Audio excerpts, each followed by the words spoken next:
And can Foothill Eastern please reconvene?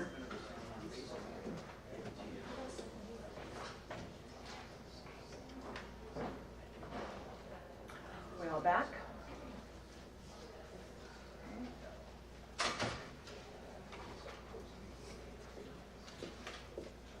Mr. Joseph, I believe we have everybody present. Yes, Madam Chair, there's nothing to report. Okay. Thank you very much, ladies and gentlemen.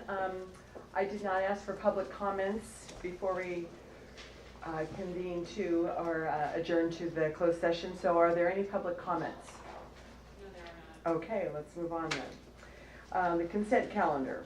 Items 1 through 7. Anybody have a desire to pull any of those? Yes, Director Murphy. Thank you. I just need to record an abstention on item number 5, the e-procurement software, on the basis of a potential conflict of employment. Okay, thank you for that. I'll make a motion to move the consent calendar if there's no other items to be pulled. Okay, and I will second that, and the only thing I will do it the way that the former chair did. So I'm going to pull number 4, and then I'll speak. So let's go ahead and vote on the consent calendar with item number 4 pulled. We have a motion and a second. Please register your votes. Aye. Aye. We have an abstention from Director Murphy. I think you got that. Number 5. Number 5, and then we have an abstention from the entire, from the board, the minutes basically. Okay. Any opposed? No, thank you. Okay, and on item number 4, I just wanted to highlight to the Foothill Eastern board members, we did have a procurement ad hoc that had met as a result of some things that happened earlier this year and last year, and that procurement ad hoc did some very fine work with the leadership of Eileen Harrigan, our our Director of Contracts and Procurement, and I wanted to highlight the fact that the list of contracts, the new contracts, and the list of amendments that we have in our package is excellent. It's very detailed and very clear, and I just wanted to thank her for that. So I move the item. Second. Yes, Director Bates. Just a comment, I'm sorry I missed that part of the San Joaquin, but I was interested in the fact that the routine business expenses seem to be, they exceed the other areas for procurement, and it might be that they are smaller and therefore incrementally get higher, but I thought it would be important to highlight that in terms of do we need any more controls, and I'm not big on more bureaucracy in it, but when you just look at it, you see that, and it kind of stands out amongst the other contracts that have been let. So I'm looking at you, Mike, to right. So on the respond to routine that. business, Just kind of highlight it for us. the routine business expense policy is for items such as janitorial services, Right. landscaping services, software licenses, those type of routine services, and we are the procurement policy allows us to execute contracts up to $100,000 for routine business expenses. However, they are all reported to you after the fact in the quarterly procurement report. But when they cumulative get to that point, does that bring it forward that you do an RFP or? Yeah, let me let Eileen address that. It's kind of educate me, and certainly for those who follow. Thank you. Our CAPS manual on the routine business expenses, it authorizes up to $100,000 per year on a contract that is routine in nature.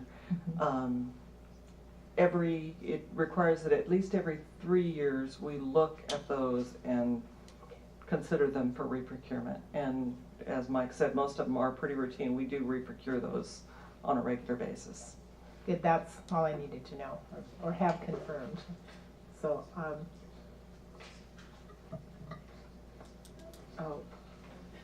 1 through 6, thank you. I need to correct, thank you, Director Harrigan. I need to correct myself. I said consent calendar 1 through 7 is 1 through 6. You're nodding your head because you corrected me. Thank you very much. Okay, that's right. Keeping me honest, I appreciate that. Okay, moving on then to. you need to vote on it. Excuse me, I need to know who the second was on that, please. on that motion? I seconded, You made the motion. okay, who made the motion? You did. To, on item number, and then who seconded? You You would, did? okay. Thank you. So this is my thing here. It says, please report the name of the person who made the motion, that would be me, and seconded it, that would be Director Alvado. Great, thank you. Sorry about that. Gosh, this is like so easy and I'm messing it up. Sorry, you guys. Okay, let's vote on it, please. Please, all in favor? Aye. All opposed? Any opposed? No, thank you, it carries. Thank you very much. Moving forward, okay. Item number 7, investment advisory services. Mr. Mallon.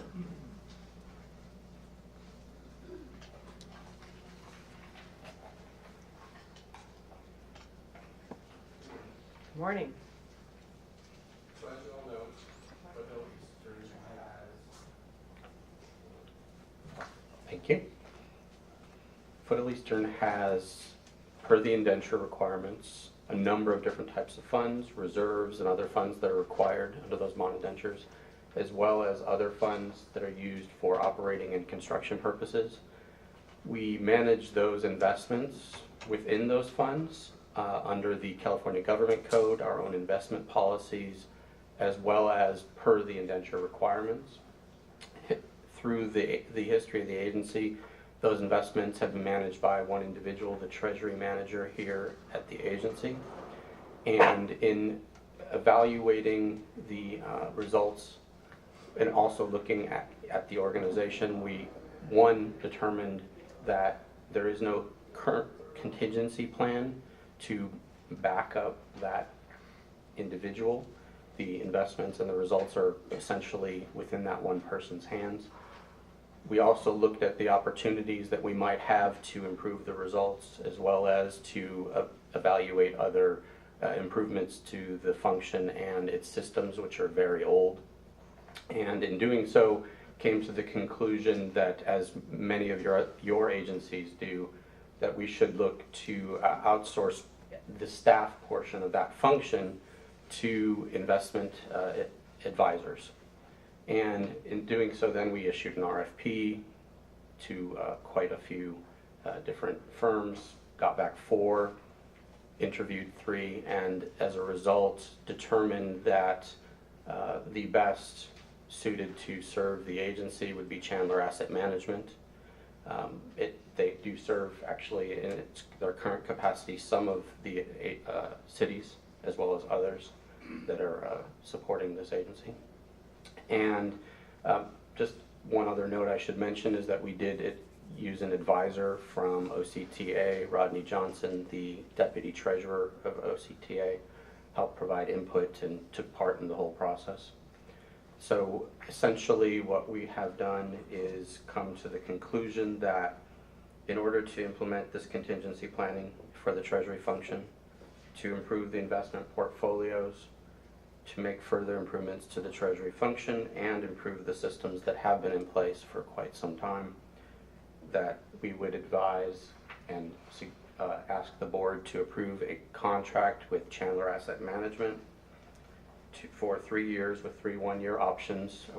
The 3 one-year options, we would ask that the CEO may be able to approve at that time if appropriate. And then, given this is being implemented or asked to be implemented mid fiscal year, we're asking that the board also approve a budget amendment for the partial year. That resolution is F 2014-10 and would amend the Foothill Eastern budget by $132,000. And now I'll open it to any questions you may have. Okay. Yes, thank you. Director Alabado. On San Joaquin, I had asked for a quarterly type of update on a cost-benefit analysis, and I know our cities do have these, and Director Baker commented it might be difficult to do that, but if we're paying for this service, to tell us, okay, this is an investment opportunity that you wouldn't normally take, and then we do take that investment opportunity, they got to be able to tell us what the return was on that. And you know, had we not done that, we wouldn't have realized that return. So I think there is a maybe abbreviated way, but they can tell us those opportunities where we wouldn't have normally invested, they suggested we invest and we had a profit, or we had a tremendous loss. And that's all I'm asking for. Okay, I understand that. I think that's a fair request, and I think we can work with them to see how we can provide that. It will be hard on an overall basis to say, this is what the portfolio would have produced Yeah. if we hadn't done Right. anything versus this is what it would look like, because that would Right. mean keeping essentially one projected portfolio and one actual, but I understand that request. I think we can work with them on that. Thank you. Yes, Director Shea. Yes, thank you. As I brought up at the San Joaquin, I would appreciate, I believe you agreed to this, that we would have quarterly reports, not just the reports that Director Olivado was suggesting, but that they would come forward like they do in the city of Irvine, our investment team, and they just give us an overall view of how the portfolio is doing, but they're here in front of the board, and I think that's important on a quarterly basis, so I'd appreciate that. And that has been discussed with them, and that they are amenable to that. Thank you. Yeah, Director Bartlett and then Director Baker. And I think part of moving towards the outside firm, there was somebody in-house who was doing part of this work and who's no longer here, is that correct? The person that was doing it is the treasury manager. That position is actually open. We are actively searching for a new treasury manager. This will allow that person to focus more on the new strategy and essentially use them as an extension of staff. Because the only way to improve, and we do have an opportunity to improve the portfolio, is to utilize resources that we don't currently have, whether they be systems or credit analysis or things of that nature. Okay, so what you're saying is by using an outside firm, even though we're spending $300 and some thousand, we're going to be able to invest in things and make a greater return that we would make now, even net of spending the $330,000 on an annual basis. Is that correct? Because the opportunities for investment into different investment vehicles is going to be a greater yield than what we would have right now, which is well less than 1%. Well, it's hard to prove that out today. But isn't that the idea? Yes, Okay. as well as to also have the other services that they do offer as part of this, whether it be reporting and some of the other things that were mentioned. Okay, all right, thank you. Thank you. Yes, Director Baker. Yeah, and the point I was trying to make earlier, Sam, was that the services that have been provided by Chandler to the city of San Clemente have been well worth the money. They have increased the returns a little bit to probably cover their fees. It's difficult in this current interest rate environment to make any kind of money at all. But we think Chandler has covered their fees. We did it for the same reason in San Clemente, because we had one person doing all this stuff, and we didn't think it was right or fair. And when that person was going to leave, then now what are we going to do? So we hired the outside investment firm. Chandler's done a great job. They give us quarterly reports that are terrific. It's very difficult to find a benchmark to measure them against, because the investments are so varied. So it's difficult to have a benchmark. That's the hard part of saying in a year did Chandler actually pay for themselves. It's going to be hard to say. So but we think that they've been well worth it in San Clemente so far. We're just starting out. Any other questions, comments? Anybody? Yes, Director Voigt. Here you got the proposals and the fees. It says this is a proposed fee. It's a fixed fee for Cutwater, but Chandler is a tiered fee at $350. But in the text, it's $330.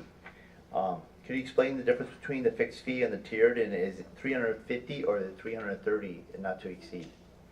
I'll address the 350 versus 330. Their fee was 350, but then it's noted on the procurement summary report that there was a subsequent negotiation that lowered it to 330. So 330 would be the amount? That is the maximum fee. It is a tiered fee based upon the assets that they manage in any given year, the average assets. The expectation would not be that we would reach that maximum in the initial 3-year term, but there's a maximum set. Cutwater did offer a fixed fee only. We actually asked everyone to provide various options. That fixed fee was yes, lower, but the services offered were nowhere near competitive. So in the proposal fee on the comparison, that's supposed to be 330. So that's a correction. It is 3:30. Okay. Yeah, oh, yes, Director Young. Okay, thank you. The concern I have, and I appreciate Director Baker's comments about how difficult it is to find appropriate benchmarks, but I think we ought to put that back on the, we need to know what they plan on benchmarking against, and we can keep them in line that way.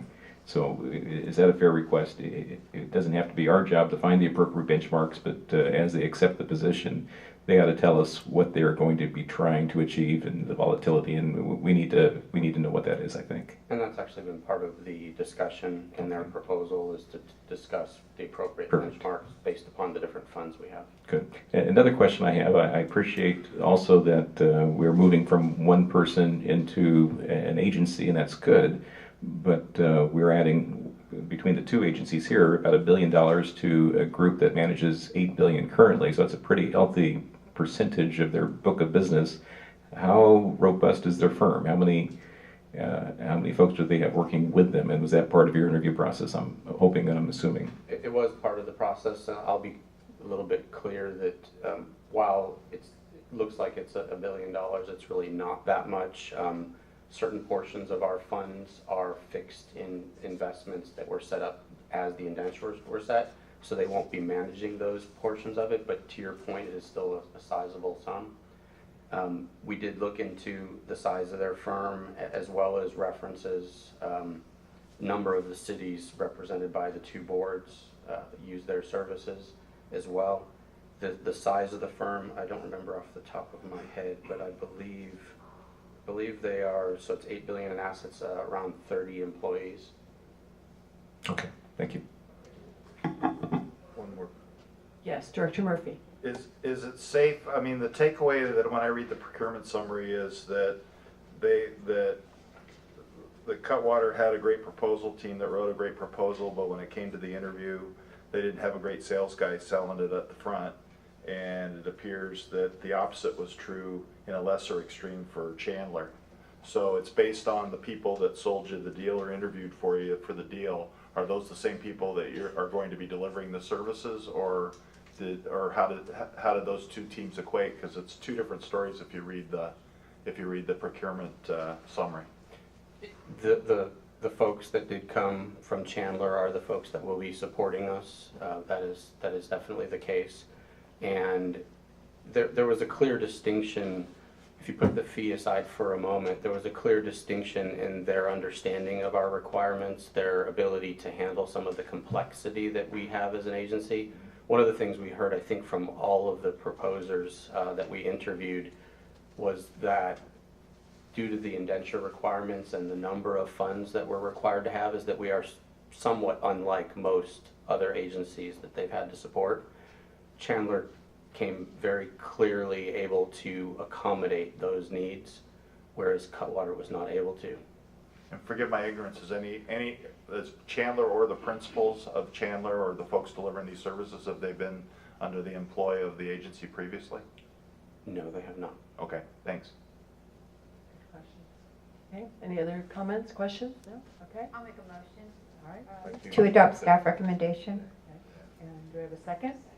Okay, so motion by Director Shea, second by Director Kring. All in favor? Aye. Any opposed? No? Okay, it passes. Thank you very much, Director Thank you. Newman. Appreciate that. Moving on to item number 8, the State 241 Wildlife Safety Fence Improvement Project, Phase 2, but we have a director's report on the Joint Environmental Ad Hoc. That is coming from, is that Director?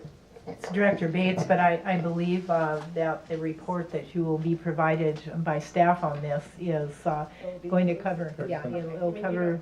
We don't get to hear your wonderful voice. Well, and certainly I will add a I'm postscript. teasing you. I'm teasing you. So if I mean, Director I Lowe would- doesn't include it, you'll definitely correct. Right, well, he would include a couple of comments that I think are really very important that came out of the committee.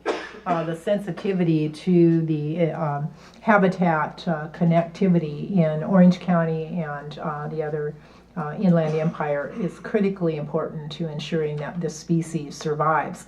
Understanding that there are only 20 mountain lions left in our population, I think was really, very if not shocking, it was disturbing to those of us. In fact, the fencing project we're undertaking is a 5.5 mile in 2 phases, and the feeling of the committee was, well, these are areas we must do. Why don't we look at areas that we can do and want to do, so that we provide even a greater protection? And I work at OCTA on the Environmental Oversight Committee, where we've acquired a lot of land that has significant conservation values, and in that we have spent a lot of time with the Endangered Habitat League. Dan Silver serves on the committee, and I think we're all becoming better educated, much more aware of how important the species issue is to our county and the state as a whole.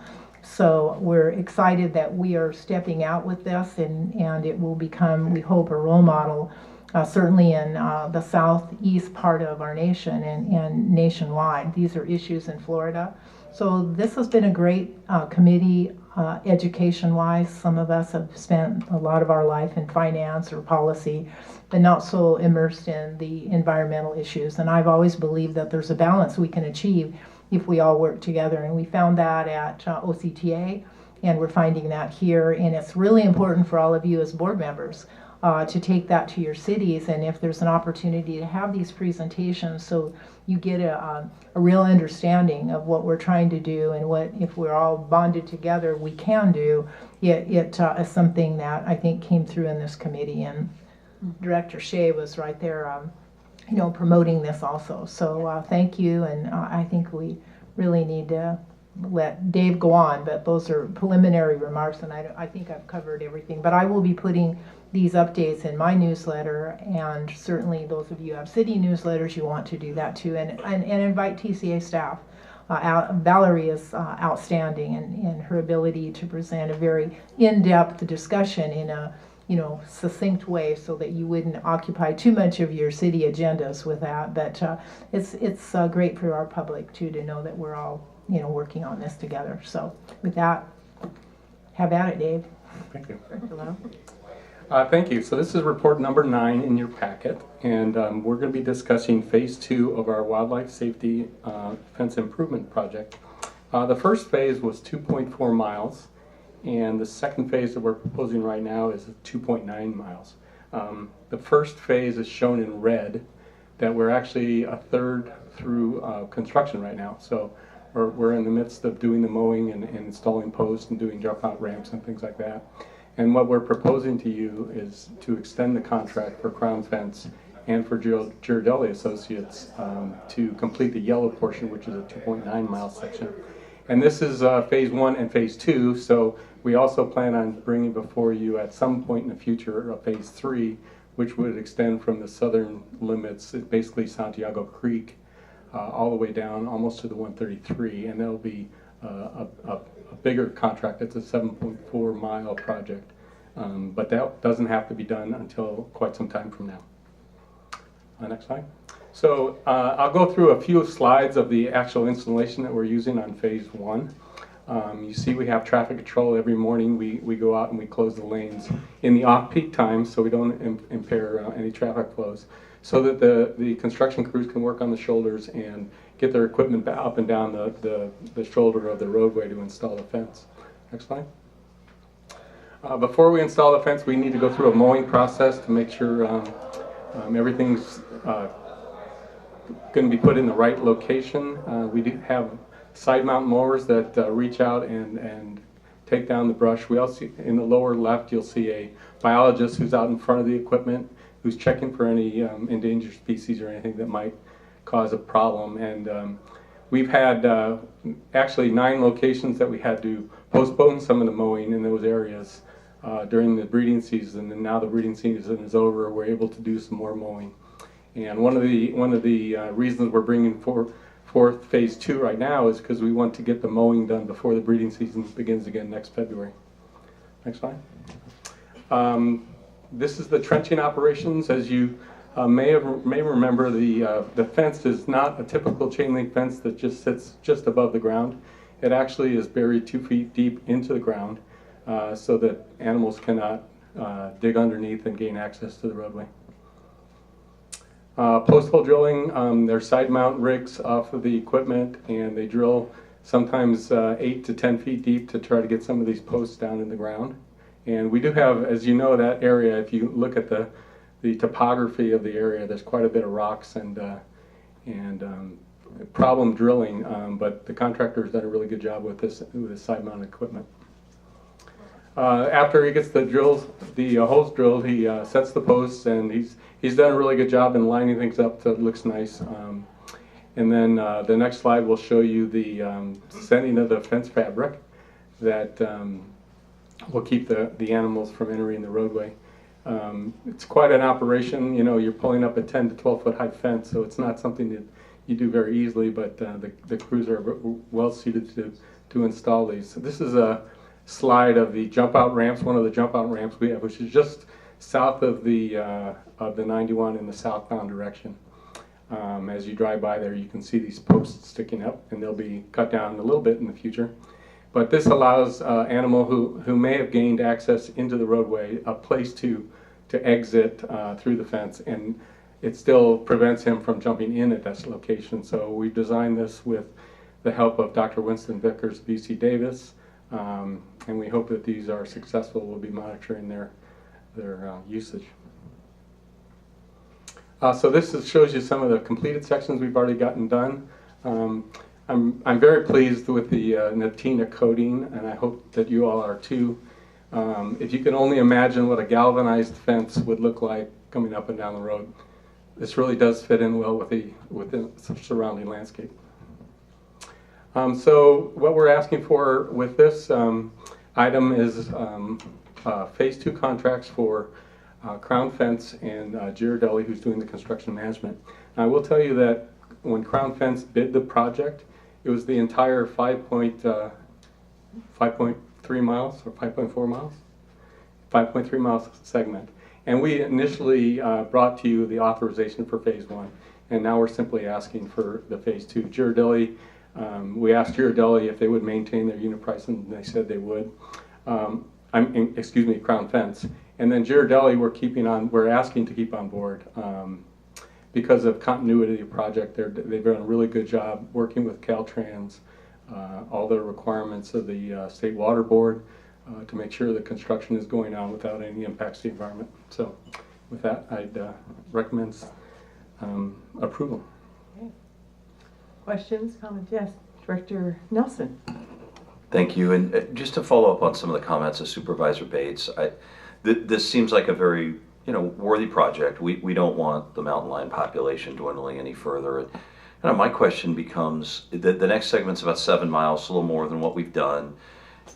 Has there been anyone that looked at whether we can get an incremental discount to do the remaining 7 miles versus what it costs us to finance? Because we borrow money fairly cheap, and kind of for the easy math, if we could get a 10% discount to make up numbers, if we promised them, look, we'll give you 7 more miles of this fence, and you can kind of schedule it, just work with us, you can schedule it when you want, so if you have active jobs, you don't have to have extra overtime costs and whatnot, but they can buy materials a lot more cheaply because they're buying in bulk. And if we borrow money at 3.5%, we can save 10%. We might be able to arbitrage our own victory here. So I don't have a proposal other than I'd just like to encourage staff, if the board would consent, to take a look at finishing the fence. Getting these contractors to maybe look at offering us a deal if we can not put them through another competitive process, just get the unit prices and see if they can give us a better deal. Most business owners, if you can buy in bulk, you can plan in advance, it's an advantage to them too, and usually people like to have more work. So I just want to encourage you to look if there's an opportunity for us to finish at least what we've proposed, because I realize there's probably still some roadway that would be beyond that. But that's a good point. Very good. Excellent. Thank you, Director Nelson. Other comments, questions? I think we ought to add that to the motion as a directive. Yes. To pursue that. I think that's a great idea. Thank you, Director Nelson. If you stick around long enough, I was just going to have something positive to say. It's just a matter of when. We really appreciate it. Did you find a parking place? Yeah. Yes. There you go. So see, 2 positive comments today. But I was prepared to park on the lawn. Yeah. All right. No questions of Director Lowe? No. Okay, then do I have a motion? That includes the Director Nelson's upgrade? Yes? Move it. Okay. And so, I'm sorry, Director Bates made the motion and Director Second. Bartlett. It was seconded by Lisa Barton. Okay. All right. Please vote. All in favor? Aye. Aye. Any opposed? No? Moving on. Thank you very much. Okay. Madam Chair, one final comment. When I was speaking about having a presentation, I meant to see if Dr. Vickers would provide, he provides the study done on the mountain lions, and then we'd followed up with the technical fence project, and together they were extremely important, moving, and compelling. So thank you. Thank you very much. All right, moving on to the Chief Executive Officer's report. Good morning. Yes. One thing I'd like to point out first is that we have an addition to the boardroom here, and that's to have the seals of each of our member cities in the county, addition to the boardroom. In the next week, so Sunday through Tuesday next week, Lisa Tejas and I will be attending the Focus on the Future conference, which is the largest transportation conference each year in the state of California, and it's sponsored by the Self-Help Counties Coalition, so we'll be attending that conference. I would like to report our traffic and revenue for the month. So for Foothill Eastern Corridor, transactions were up 1.9% and revenues were up 4.9%, so another great month for the agency. And then today we have an extended update on all electronic tolling, so I'll ask Joyce Hill to provide that presentation. Good morning. Good morning. I'm pleased to announce that we have almost 595,000 accounts now, which is, as you can see on the next slide, representing a great growth, especially compared to last year's account growth. So we believe that people are now getting the message that the best thing for them to do is to open an account for their next trip on the toll road. Our new lane equipment and excuse me, and cameras have greatly improved our images. Pre-AET, we were processing about 74% of the images through our optical character recognition, or OCR, and that rate is now about 84%. And this means that only 16% of our images need to have human review. So that's a great improvement for our efficiencies. Our pursuable violations and first-time violations continue to decrease. So again, we believe that people are getting the message of how to use the road now. The previous cash customers are starting to, again, sign up for accounts or use the one-time toll option.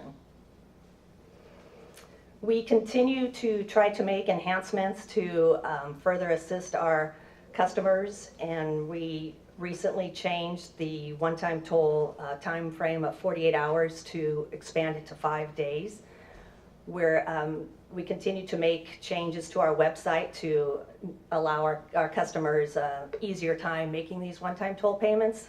Most recently, we added the ability to use a confirmation number to either amend an already made payment, either their license plate, if they entered it incorrectly, or actually, even the date of their trip.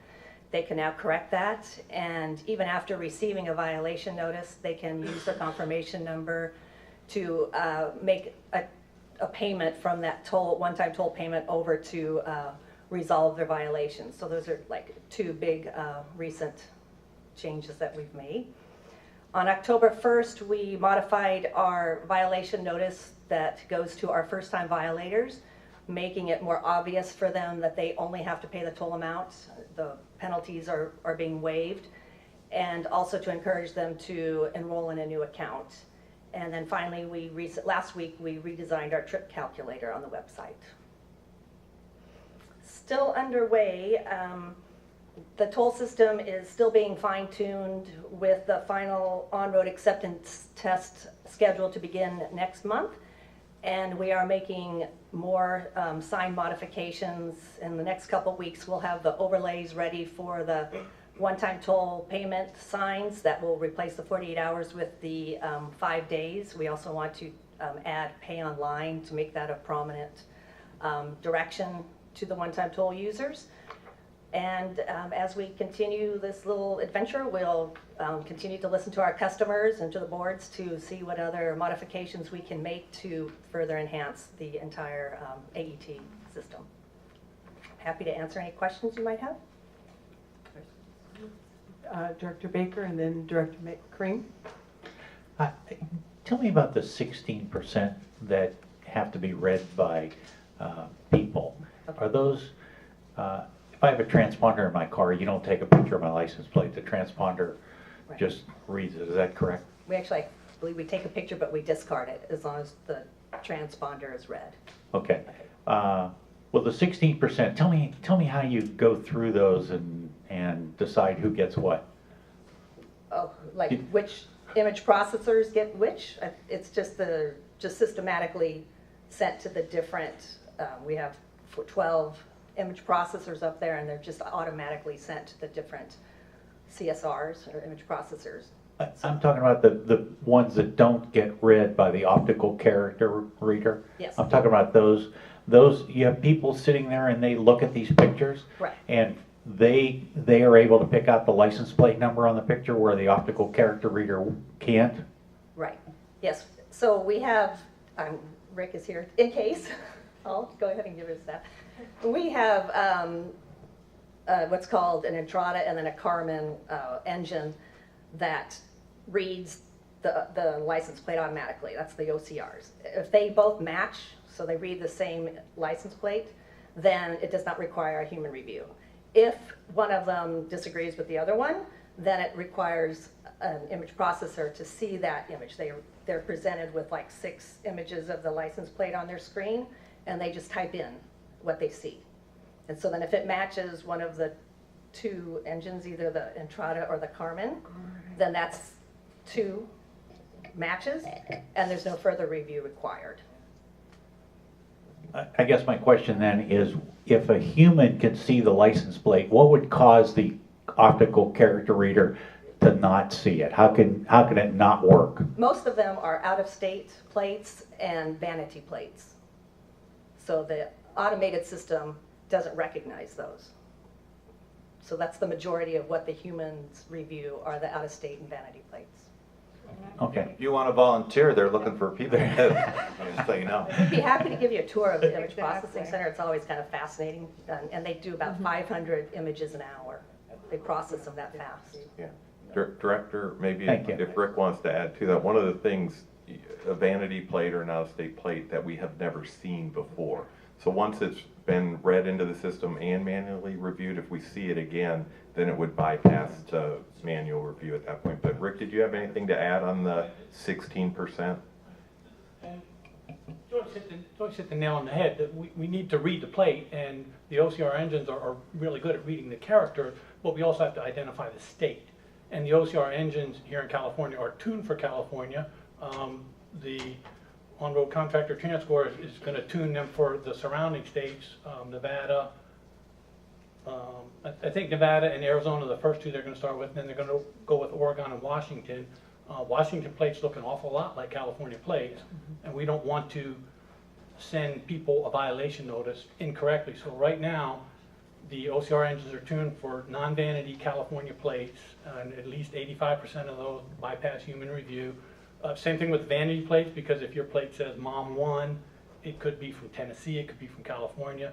So the overwhelming majority of the plates that the human reviewers are looking at are the out-of-state plates and the non-vanities. And that's one of the final system testing and tuning that we're doing, is to take care of more of those out-of-states.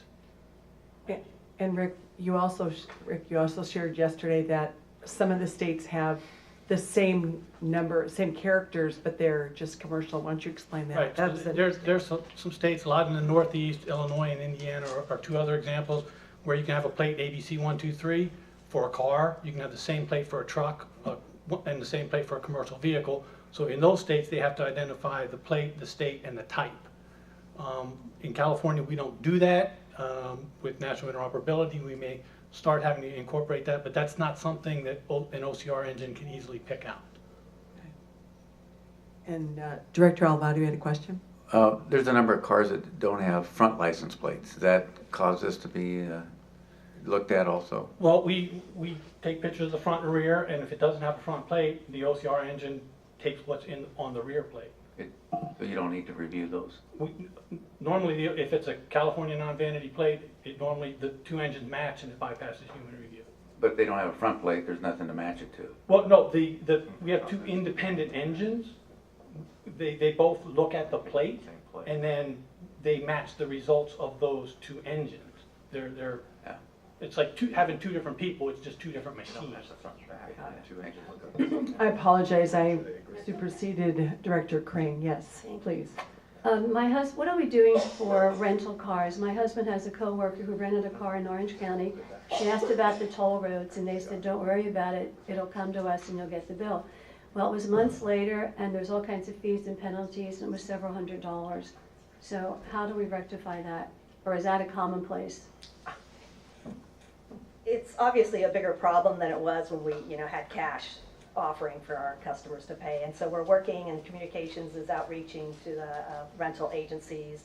We already have programs with a couple, but I don't know if Lisa wants to talk more. I mean, we work with them. Our customer service team works with customers so that typically once the person shows the rental agency that they paid their toll, however way, the fee from the rental agency is often waived.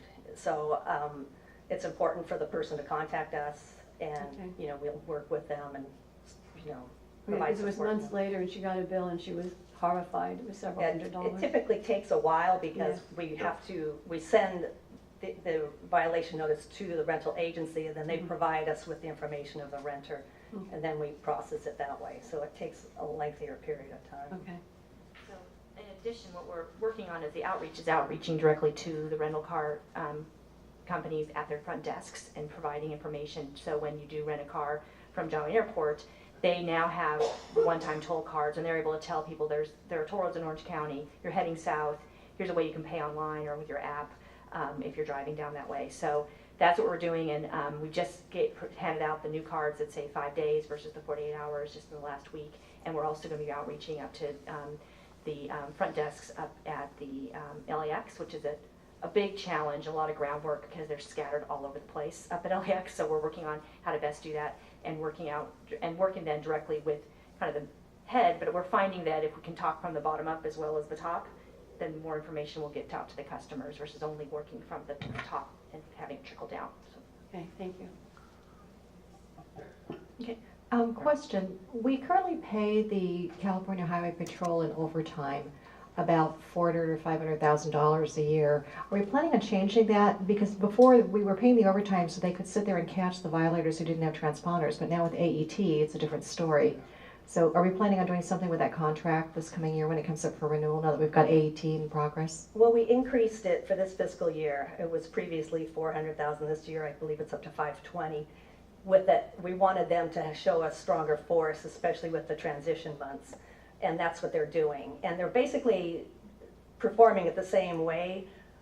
They only pull over a person if they see the violation indication light go off and they do not have a license plate.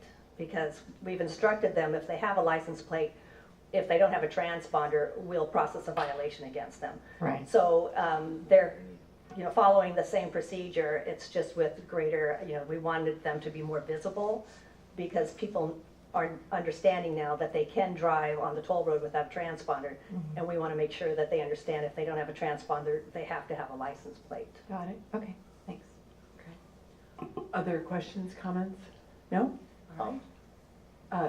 Yes, Director Boyd? So was that increase was $400,000 to $500,000 because we were transitioning out of that? Yes. So we anticipate, I would assume next fiscal year, we would decrease it again. So basically, we're taking them off the line at our transponder readers, and then they're just cruising the street looking for, or on the toll roads looking for people without license plates now? No, the CHP, they basically position themselves upstream from the main line, yes, and then they watch for the violation indication lights to go off, And then if the person, you know, proceeds through and they don't have a license plate, then they'll pull that motorist over and cite them. Questions? Okay. All right, may I have a motion, please? But this is just an update. So a motion by Director Crane? No, I'm just saying, I think it's just an update. So I Is don't this know if just we an have a update? motion. Yeah. Is this a receive and file? Just a report. Oh, thank you. Hello. I'm looking at something else. Thank you, Joyce. Very good. We're glad that things are bending the opposite direction. Thank you. I know that it was overwhelming and probably still is, but thank you.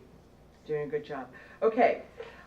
Directors' reports and new business. I have a report from the Mobility Ad Hoc. We met yesterday, and as we talked about before, side conversations. Hello. Staff updated the committee on the status of the waste dischargement requirement permit.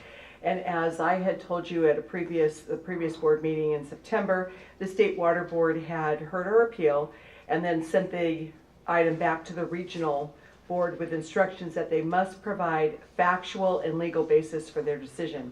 To date, the regional board has not announced any timing. They have not, so we don't know when we will be going back down to San Diego or they will be coming here. And we will continue to work with their staff to determine the next steps for the water permit. Also, our agency's consultants provided a recap of the state and federal election results and which members they anticipate that will be on the various transportation committees. There'll be more information coming. Okay. Can you let us know, the water board, what is their time frame? How long can they just stall this or not respond? That's what we're attempting to find out. We don't have that information at this point. Oh, okay. Open-ended. It is? Oh, open-ended, yes. Okay. Well, Director's comments, and yes. I have a joint toll ad hoc. Then please report out, Director Puckett. Okay, is your name.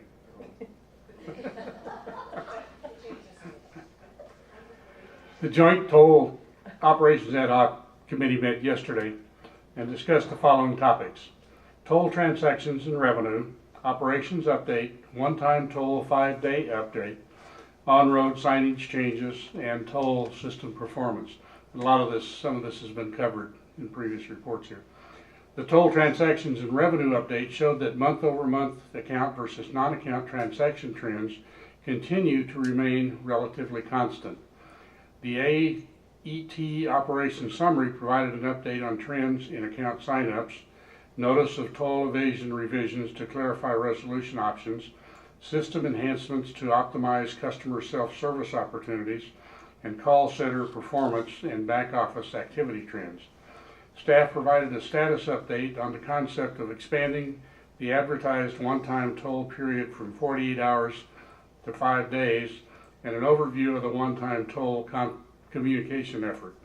On-road signage changes included modifying the one-time toll signs at the ramps and main lines, adding signs to clarify that autos are allowed in the truck lanes, electronic toll rate signs for the main line locations, and redesigns of the toll road entrance signs.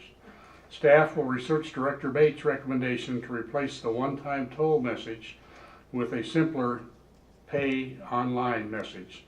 The toll system's performance update highlighted the increased image capture rates and higher percentage of automated image processing as a result of camera and violation enforcement technology changes.